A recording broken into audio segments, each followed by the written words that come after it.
Hello, Princess on a Pillow here. I am here to do a review / recap with my opinion on 90 Day Fiance Before the 90 Days. It's season 8, episode 3. It's titled Prepare for Takeoff. Let's get started. It was a lot.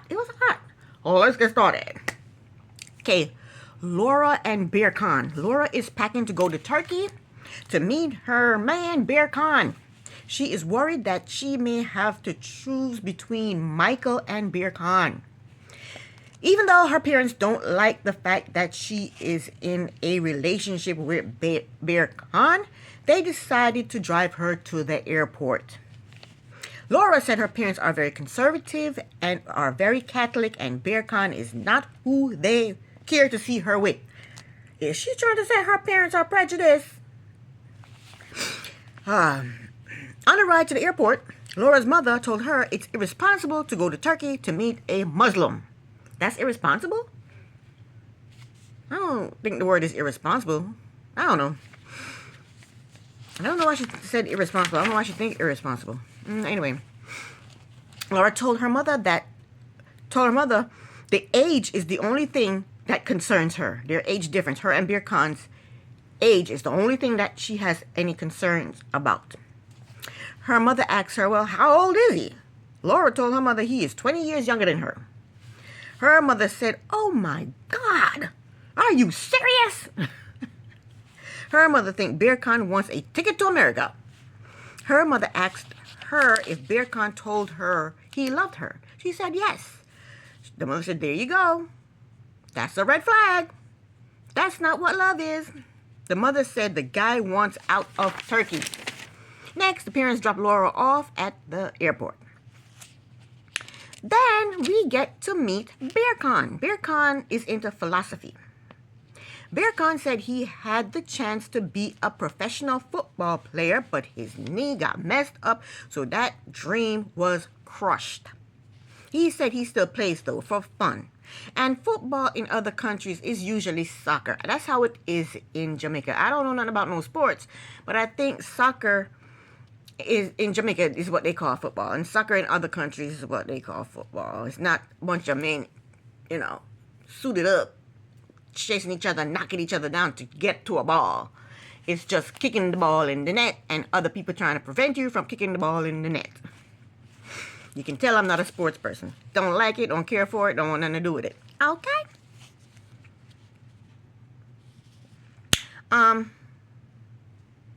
Anyway, Bear Khan said he wants to propose to Laura.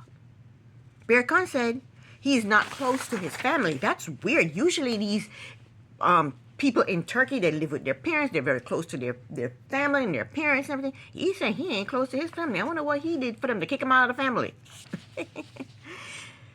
But he says he has two very good close friends. And Bear Khan met up with his friends and they are talking shit about Laura. His friend is talking about Laura's age. One friend said when Bear Khan is 45, Laura will be 65. The other friend said when Laura gets old, Bear Khan will want someone younger. They're just talking all kinds of shit about Laura. They ain't even met Laura. In his confessional, Bear Khan said Laura is old. And he has dated older women before. Bear Khan said he likes older women because they are not childish. He said Laura looks young for her age. So then we found out that Bear Khan is keeping a secret from Laura. Bear Khan said he opened up businesses that failed. So maybe he doesn't have a job. Maybe he's jobless. Maybe he's homeless because he's not with his family anymore. And usually these men in Turkey and all these exotic places, they usually live with their family until they get married. And he ain't got no family. He's falling out with his family and he messed up his knee. He can't be a professional football player anymore. He's opening up business and the businesses are failed. So maybe he's jobless and homeless. Who knows? But he has a secret that he needs to tell Laura about. Bear Khan told his friends about Laura's male friend, Michael. He told them that Laura and Michael do everything together and sometimes she compares Michael to him. Why would she do that shit? Is she crazy? You don't do that. Bear Khan said that's unacceptable. He's right. That's unacceptable. And he wants to end the friendship. He wants her to end the friendship with Michael. Bear Khan said he does not trust Michael. Birkan said he doesn't think Laurel and Michael are just friends. Well, if he doesn't think they're just friends, why does he want to propose to her? If he thinks she's messing around with Michael, cheating on him, why does he want to propose to her? That don't make no sense to me. Birkan said if Laurel doesn't cut Michael out of her life, he doesn't know if their relationship is going to work. Next up, fresh meat, new person, Lisa. Lisa and Daniel. Lisa is from PA. She's 52 years old. Lisa and her daughter are driving, and Lisa told her daughter she is going to stop and buy condoms.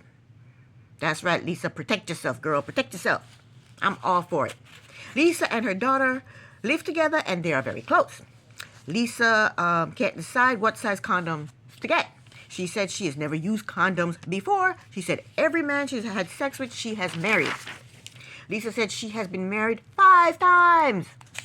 I'm not mad at it, though. I'm not mad at it. You got to kiss a whole bunch of frogs before you can find your prince, right?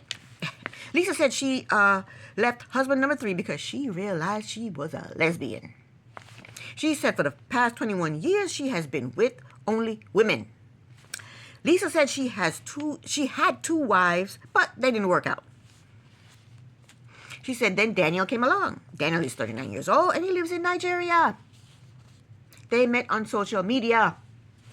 She said at first she didn't want to talk to him. She thought he was a scammer. She said he is a smooth operator. She said he says the sweetest and the most charming things she's ever heard. She said she fell in love with him. Lisa has very short hair, but she wears wigs. And Daniel loves her wigs. She does look younger in those wigs, though. Lisa said her and Daniel have had video sex, and they send pictures to each other. She talked about the difference between having sex with a man and having sex with a woman. And she talked about the cleanup after having sex with a man. And she didn't have to tell us that. She didn't have to go there with that. I don't know why she's telling us all of that. She's buying latex-free condoms because she says she's allergic to latex. She's asking the sales guy about which condom she should buy, and then she's crying while she's doing it. Why don't she just research it online? Go research it online and order it from Amazon, girl. You don't have to come into the store and embarrass yourself and let these people have the camera all up in your face, embarrassing you. Girl, get on Amazon. Lisa said she tested Daniel and told him that she had a fling with a woman. She said he asked her, how can you do that to God? She said Daniel was disgusted. Lisa said she is terrified, but she is going to tell him the truth when she sees him. See, I would tell him before I go to Nigeria. I would tell her I'm not going to go to a country I've never been to before and be around people, a whole bunch of people that don't know me, that I don't know, and be all alone and then tell him this bad news because you know he's going to react badly to it, and then you're going to feel all alone and scared. And no, I'll tell him right then and there over the camera, over the social media, and see how he reacts and see if he still want me to come and see if he still want to be my girlfriend. I'm not going to go fly all the way to Nigeria and tell him, and then he be treating me badly and I'm there by myself, being treated badly by him. I think she should tell him before she goes. But if she tell him face to face, it makes for good TV, right? Right. So next, Lisa and her daughter and her best friend, Juna, go to an hibachi restaurant, and Lisa's daughter is spilling all the tea. The daughter told us Daniel is scamming her mother. We found out that Lisa send Daniel money almost every 2 weeks, and then she's living paycheck to paycheck. Lisa said Daniel works in construction and he makes very little money, and he lives in a very poor area in Nigeria. Lisa said she give Daniel money for food. She have bought him clothes. She said she give him money for fuel, for electricity. She said he has asked her for money 2 or 3 times. She said she gives him money because she wants to feel that he is safe and secure. What about your safety and your security? You live in paycheck to paycheck, struggling. You send him all your money while you struggle. What kind of mess is that? How was he making it before she started sending him money? He's a grown man. He's 30-something years old? How was he making it before she started sending him money?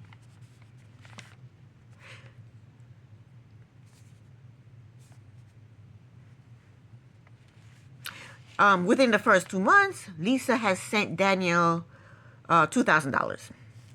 The daughter said the same thing I said. She said, how was he making it before he met Lisa, before he met her mother?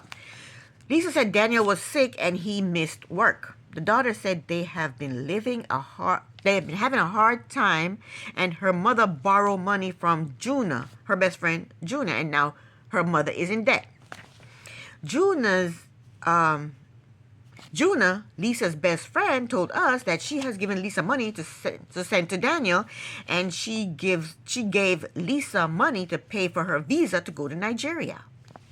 Juna said if Daniel is scamming Lisa, then he's also scamming her.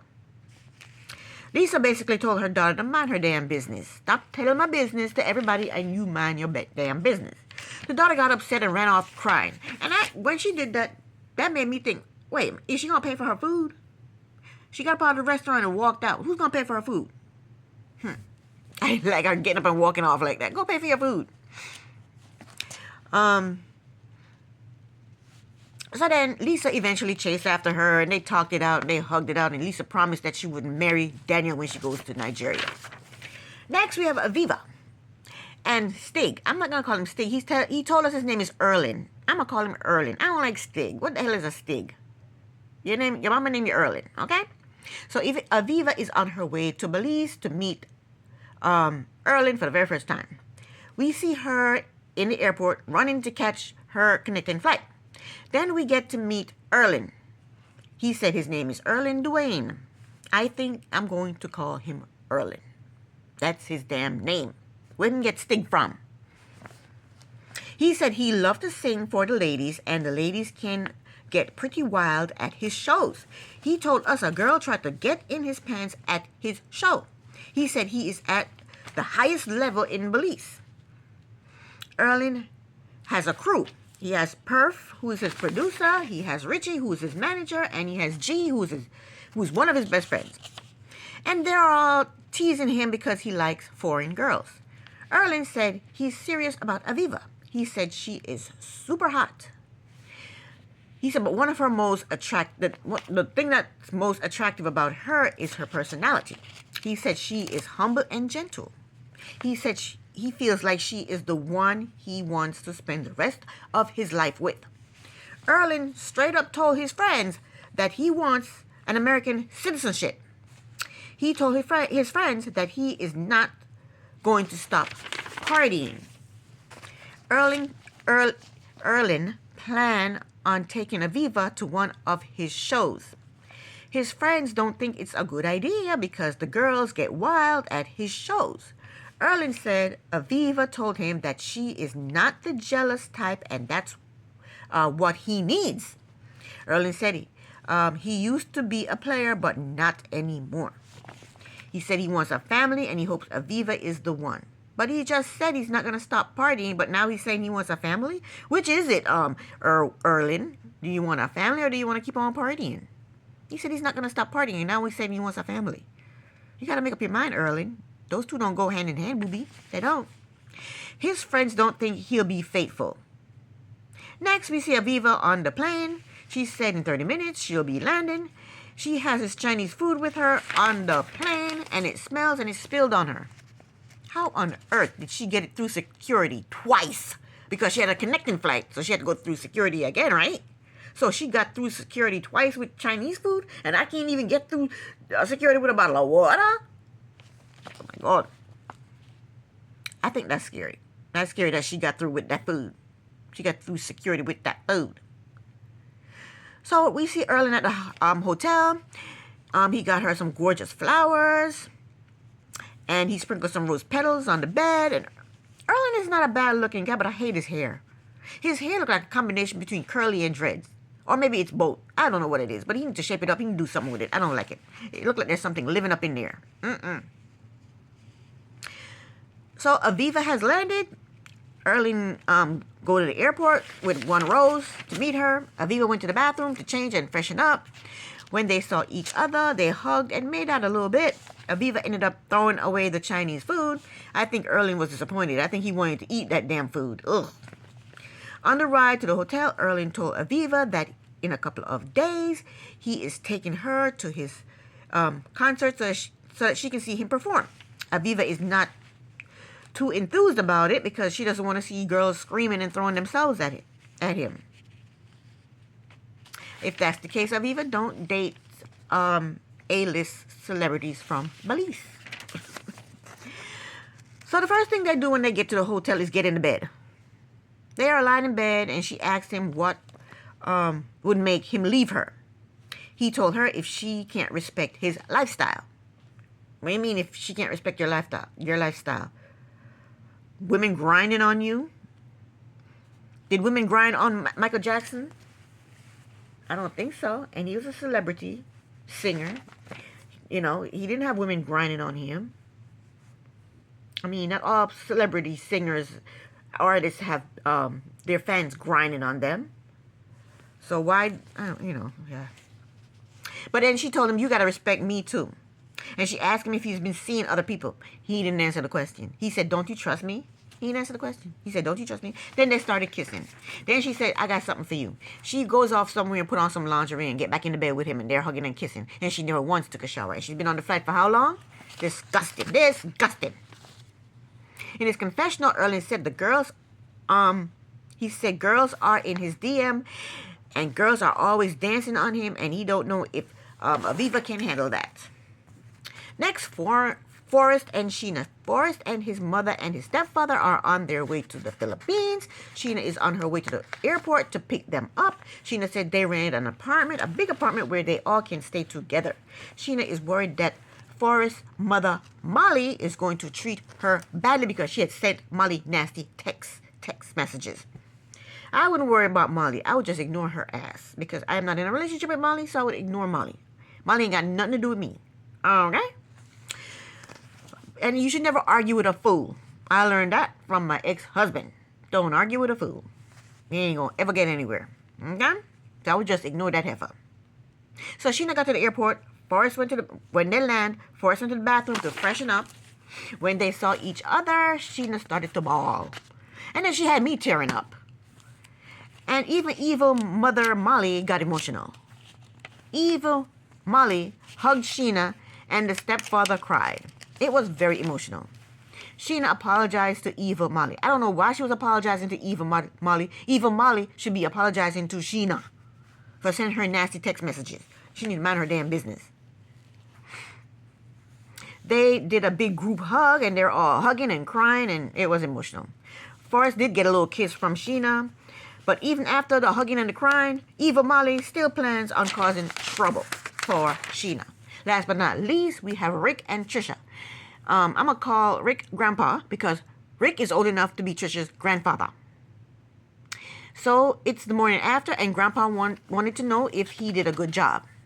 Trisha reassured him that he did a good job. Trisha told us that they did it 2 times. Trisha said since he's so old, she didn't know he would be able to do all the things that he did to her. Well, Trisha, he is old enough to be your grandfather. He has 5 kids by 4 different women. His body count is probably in the hundreds.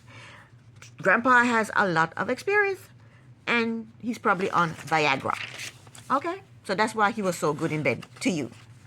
So next they go to a market, but Grandpa said he would rather stay at a hotel and show Trisha more tricks he got up his sleeves. Yeah, he's definitely on Viagra. They went to a meat market, and Trisha told us that they eat the whole entire cow. They don't waste nothing. Grandpa is kind of disgusted by that. You don't like that fact that they eat the whole damn cow. Next, they go to a spot where they could look at, Madagascar, and see the entire view of Madagascar. When they got there, there's people playing the drums and playing a little bit of music, and Trisha kick off her shoes and start to dance. And Trisha is the only one dancing, so you can tell that this is not the norm. She's just showing off for the camera. Okay? Next, they sit down to talk, and Grandpa asked Trisha what was she doing for the 5 days that she ghosted him. She told him she already told him. She said, I already told you. He told her he didn't believe her. And he wants her to be honest with him right now. So she told him that she will tell him, but he has to promise not to get upset. Let's remember that he has something to tell her as well. Anyway, Grandpa promised that he would not get mad. Trisha told him that her ex got robbed, and he blamed her. She said then her brother had an accident on his scooter and they took care of the injured guy's bills. And she didn't want to tell him all her business, so that's why she ghosted him and didn't tell him anything. So why did she say, promise me you wouldn't get mad? What's there to get mad at? I don't trust Trisha. I don't trust her. I don't blame her if she's cheating on Grandpa, with her ex. So she apologized to him. I don't know what she's apologizing for, but she apologized to him. And in his confessional, Grandpa said he feels guilty for not trusting her. He said instead of trusting her, he made the biggest mistake of his life. The producer asked him, what do you do? He said he hooked up with his ex. He hooked up with his ex. When she had ghosted him, he went and hooked up with his ex. That was the end of the episode. This is the end of my review. Thank you so very much for watching. Princess on a Pillow here. Bye.